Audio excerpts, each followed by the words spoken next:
What's up, everybody? It's the Digital World Podcast. And listen, we're starting to hear the same rhetoric. I mean, we've been hearing the same rhetoric from all the world leaders ever since the pandemic started. And should we expect any different? No, the World Economic Forum tells you they infiltrate cabinets around the world, and they're very proud of that. Now, the leader of the WHO is starting to sound the same and talk the same talk as Trudeau, where he says there's a small minority group. Do you remember when Trudeau said about the truckers, the small fringe minority, and he called them all sorts of disgusting adjectives? It's unbelievable. But I'll let you be the judge, and you decide if it sounds familiar to you. Respond more effectively to the next disease X or known pathogens. Unfortunately, there has been a small minority of groups making misleading statements and purposefully distorting facts. I want to be crystal clear. WHO's agenda is public, open, and transparent.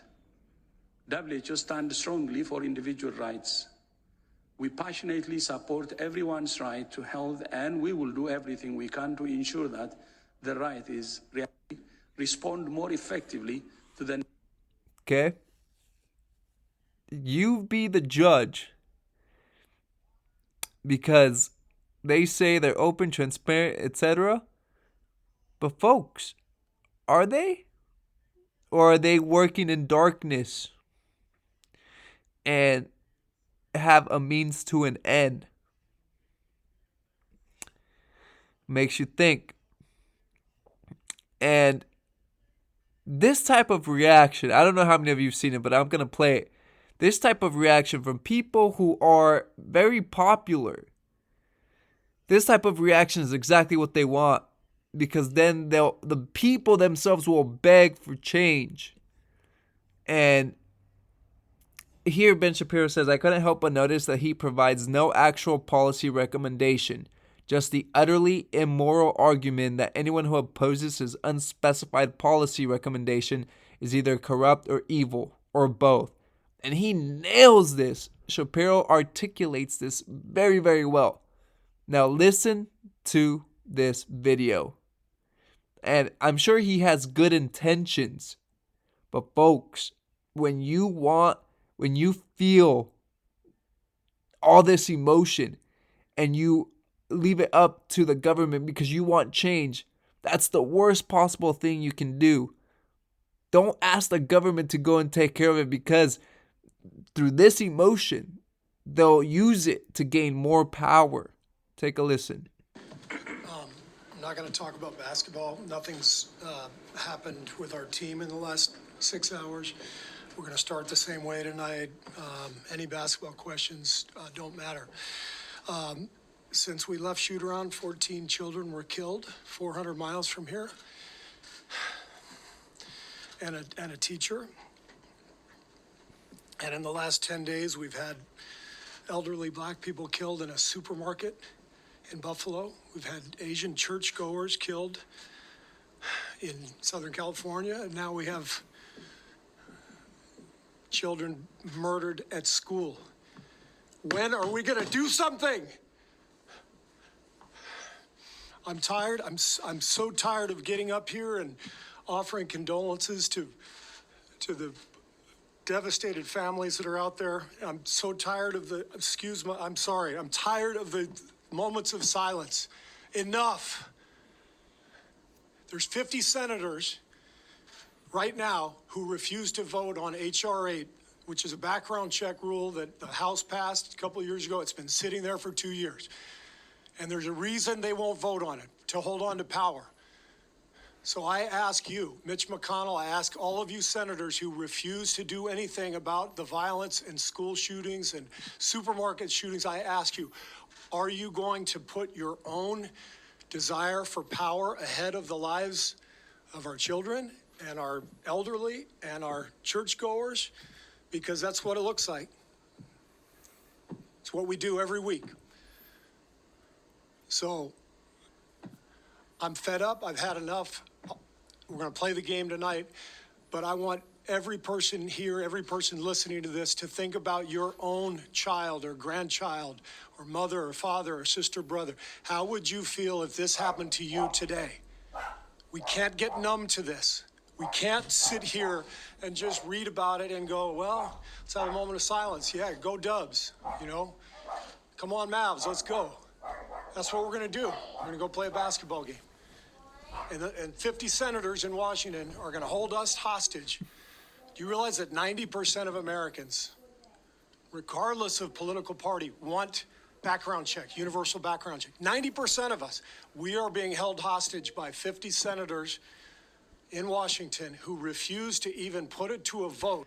Anyway, now you can go and see the rest of that video. There's not much left. But here's the thing. There's a lot of arguments to be made. However, the one thing that you have to be very careful, you have to tread very lightly, because people are at lives were lost. Yes, that's sad, and it's a tragedy. And there's corruption on every political front. It's not just the Democrats, or it's not just the Republicans. It's everyone. But you have to understand that there's a lot of shootings that happen in Chicago. More people die from the shootings in Chicago alone. In other areas, how come they're not talked about? But all of a sudden, when it appeals to people's emotions and it benefits a certain party, all of a sudden, they'll bring it up to light. You'll see the media covering it. You have to tread very lightly, folks. And you can't let emotion like this get the best of you. And like I said, I'm sure he has good intentions and he means well. But he's letting his emotion start to cloud his judgment. And he's just giving it up to the government and letting them take more control and do as they please. Be very careful. This is a very sensitive issue. But you have to you set your emotion aside and you have to think through every single thing. Okay? Now, this brings up or reiterates my point. When you find yourself sad or scared and begging the government to quote unquote do something, that's the worst possible time to do something. We did that for the pestilence. The quote unquote do something brought you the second Great Depression you're about to experience. So, like I said, tread very lightly and be aware that you ask the government to do something when you're scared, when you're upset, when you're emotional. That can have very, very severe consequences. Like that saying goes, if you're willing to sacrifice a little bit of your freedoms for safety, you end up with neither freedom nor safety. And here's another quote by C.S. Lewis. When the whole world is running towards a cliff, he who is running in the opposite direction appears to have lost his mind. We're in that time period.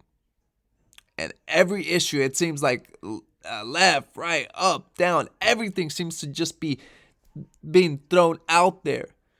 I believe when the Supreme Court comes out with their ruling on Roe v. Wade in June, boy oh boy, we may see, we may revisit similar sites as we did in 2020. So, folks, be aware, stay safe, and just look at your surroundings. Just be aware of your surroundings. So, thank you for watching. This is the Digital World Podcast, and I'll see you in the next episode.